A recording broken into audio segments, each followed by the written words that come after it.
to kill an enemy's unborn child from afar. The woman poured ice water over her head. Then she quickly drank a large amount of extremely cold abortifacients. Sure enough, the concubine, who was carrying twins, suddenly doubled over in excruciating pain and collapsed to the floor. The woman did this to take revenge on the concubine, and to break the curse the concubine had placed on her in her previous life. In her last life the woman clearly wasn't pregnant, yet she vomited every day until her throat felt scorched. She even found mysterious stretch marks covering her belly. The pregnant concubine ate heavily seasoned food every day. She transferred all the side effects onto the woman. Thus she won the young commander's exclusive favor. The woman suffered long-term ailments but no disease could be found. Gradually she lost the young commander's concern. He even suspected she had been unfaithful and contracted a venereal disease. This torment continued until the day the concubine gave birth. In the end the woman died of illness. When she opened her eyes again, she had been reborn back to the day the concubine tested positive for pregnancy. The next moment she felt an inexplicable nausea. Although she didn't know how the concubine had cursed her, she was sure there must be a loophole. To find the conduit of the concubine's curse, she ordered her maid to inspect every item in the room. No abnormalities were found.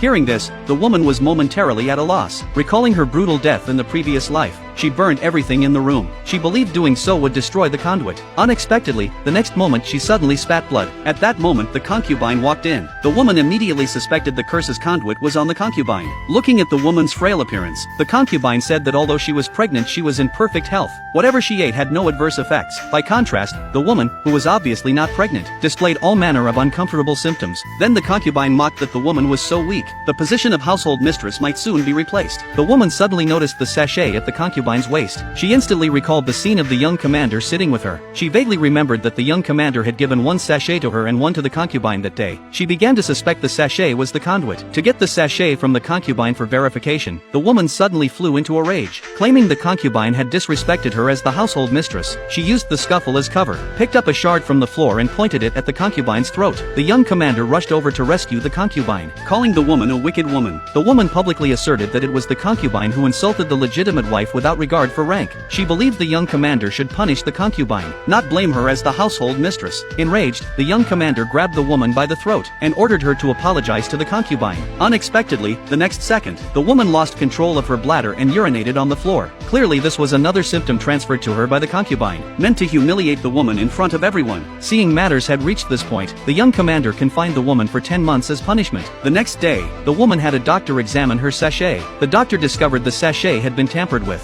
From the doctor she learned that the concubine's sachet contained herbs used to stabilize a pregnancy. It also contained ingredients that caused infertility. This convinced the woman that the sachet was indeed the conduit of the curse.